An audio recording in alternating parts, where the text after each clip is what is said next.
السلام علیکم ورحمۃ اللہ وبرکاتہ۔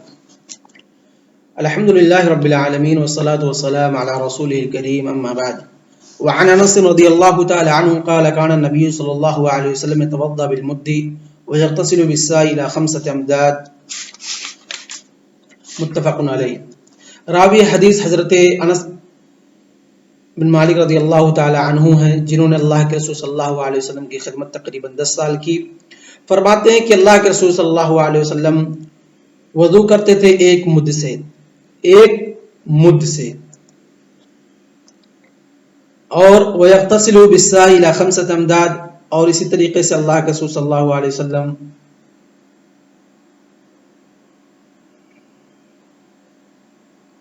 جو غسل کیا کرتے تھے وہ 1 سا سے لے کر کے 5 امداد۔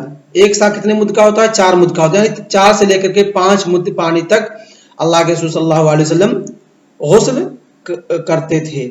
تو مد اگر ہم اس کی مقدار نکالیں کلو کے اندر یا لیٹر کے اندر کہ کتنے پانی ہوتے ہیں، تو اگر ہم اس کو نکالنا چاہیں تو تقریباً 1 مد نصف کلو ہوتا ہے۔ 1 مد کتنا ہوتا ہے؟ نصف کلو، یعنی آدھا لیٹر سے تقریباً آدھا لیٹر پانی سے اللہ کے رسول صلی اللہ علیہ وسلم وضو کیا کرتے تھے۔ اور سا کتنے کہتے ہیں؟ سا کہتے ہیں 4 مد کو۔ 1 سا کے برابر کتنا ہوتا ہے؟ 4 مد۔ تو گویا کہ اللہ کے رسول صلی اللہ علیہ وسلم 4 مد سے لے کر کے 5 مد کے درمیان غسل کیا کرتے تھے۔ تو 1 مد برابر ہوتا ہے کتنا؟ 1 مد برابر ہوتا ہے رتل و سلسن۔ تو 1 رتل تقریباً جو اس کی مقدار ہوتی ہے وہ نصف کیجی ہوتی ہے۔ کتنا ہوتی ہے؟ نصف کیجی، نصف کلو گرام۔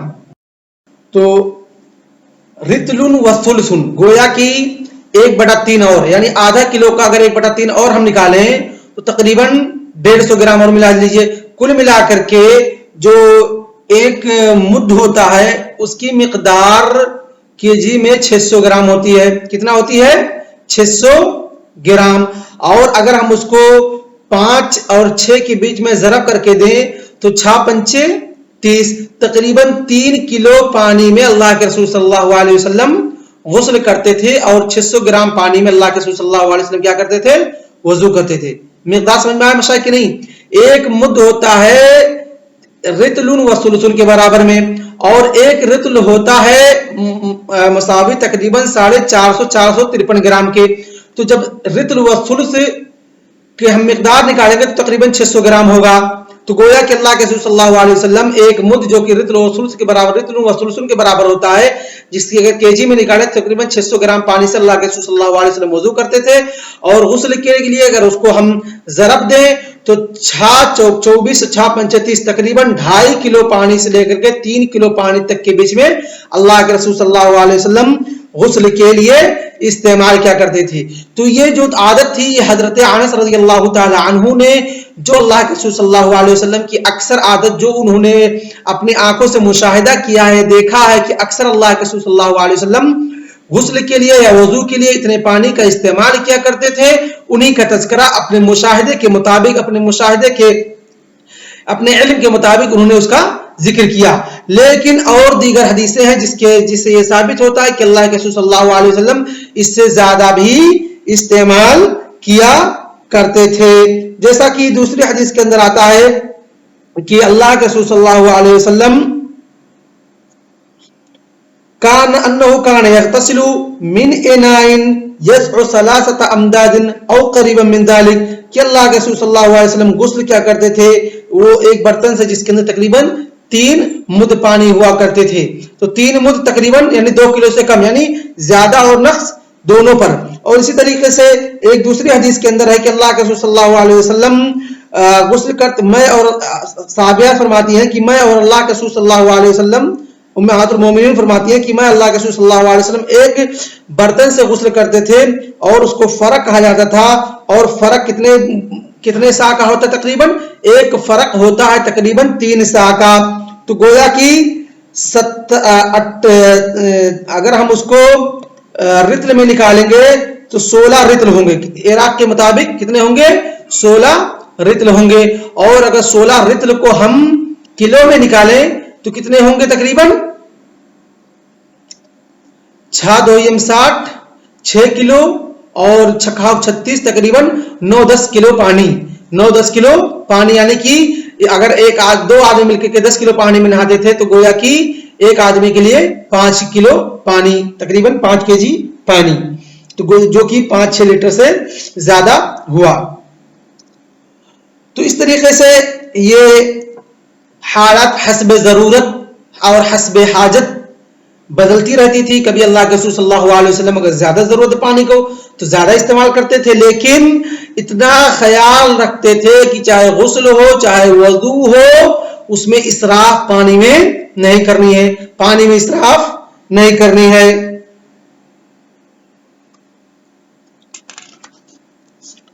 اور اسی طریقے سے دوسری حدیث وعن معاذ قالت قال عائشة رضی اللہ تعالی عنہ كنت اغتسل انا ورسول الله صلی اللہ علیہ وسلم من اناء واحد بيني وبينه فيبادرني حتى اقول دع لي قالت وهما جنبان متفق علیہ. معاذ فرماتی ہیں کہ اللہ کے رسول صلی اللہ حضرت عائشہ رضی اللہ تعالی عنہ فرماتی ہیں کہ میں اور اللہ کے رسول صلی اللہ علیہ وسلم ایک ہی برتن سے غسل کیا کرتے تھے. فیبادرنی، تو اللہ کے رسول صلی اللہ علیہ وسلم غسل حاصل کرنے میں، پانی کو نہانے میں، پانی کو جسم پر ڈالنے میں جلدی کیا کرتے تھے.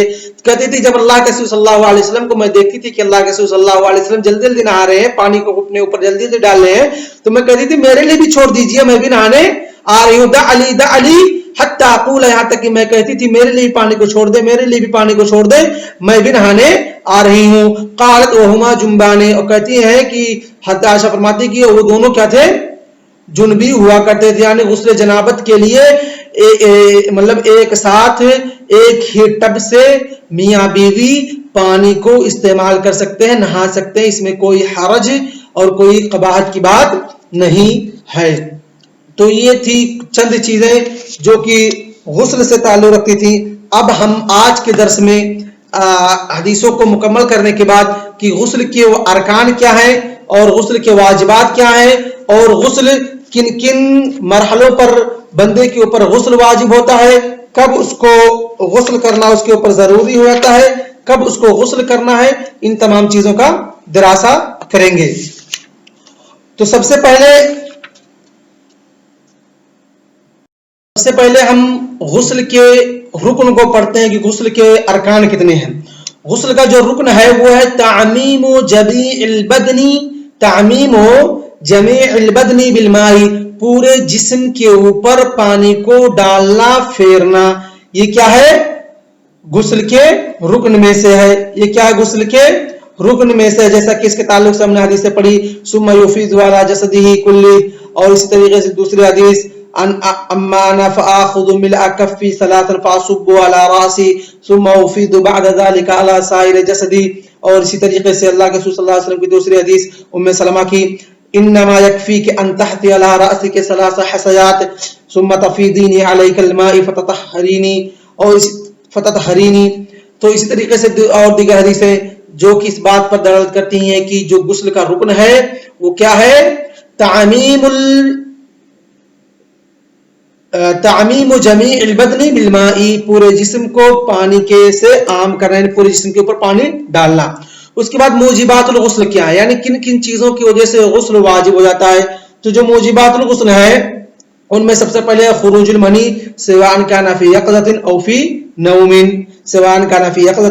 فی نوم، جب بھی آدمی کا منی نکلے گا، منی کا خروج ہوگا، چاہے وہ بیداری کی حالت میں ہو چاہے نیند کی حالت میں ہو، اس کے اوپر غسل واجب ہو جاتا ہے. جیسا کہ اللہ رب العالمین قرآن مقدس کے اندر فرماتا ہے وَإِن كُنتُمْ جُنُبًا فَطَّهَّرُوا، کہ لوگوں اگر تم جنبی ہو تو طہارت حاصل کرو. اسی طریقے سے یا ایھا الذین آمنوا لا تقربوا الصلاۃ وانتم سکارى حتى تعلموا ما تقولون ولا جنبا الا عابري سبیل حتى تغتسلوا.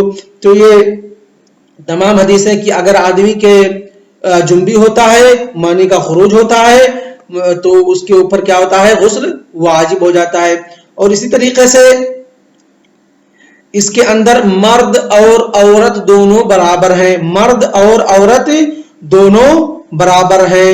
جیسا کہ ہم نے اللہ کے رسول صلی اللہ علیہ وسلم کے پاس وہ صحابی آئی اور پوچھی تو اللہ کے رسول صلی اللہ علیہ وسلم نے فرمایا فبما یکون الشبہ، یعنی تعجب کہ عورت کو بھی احترام ہوتا ہے. کہا ہاں کافا بیما یکون الشب، یعنی عورت کو بھی اگر وہ بلل اور تراوٹ اپنے کپڑے کے ارد گرد شرمگاہ کے ارد گرد پاتی ہے تو کیا اس کو غسل اس کے اوپر واجب ہو جاتا ہے.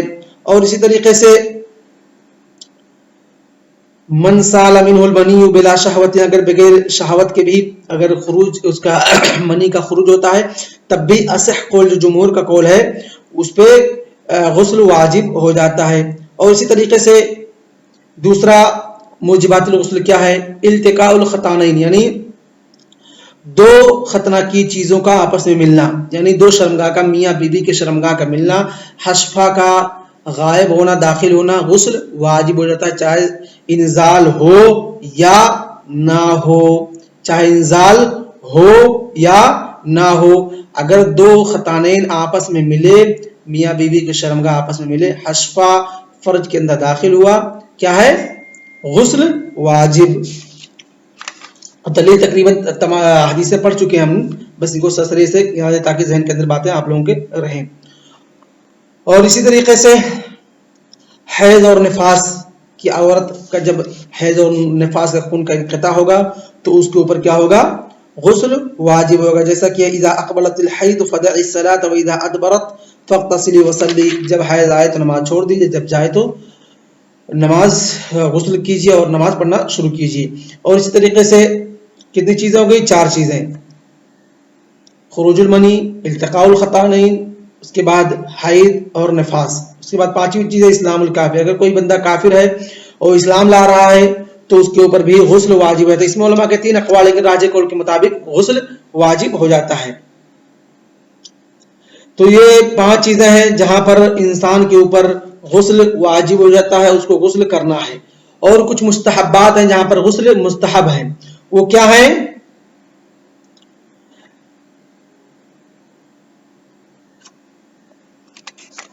اور بعض لوگوں نے اس سے پہلے ہم ایک چیز پڑھ لیتے ہیں، جمعہ کا غسل. بعض لوگوں نے اس کو مستحب کہا ہے، بعض لوگوں نے اس کو واجب کہا ہے. تو جن لوگوں نے واجب کہا ہے وہ تمام تر حدیث غسل قال صلی اللہ علیہ وسلم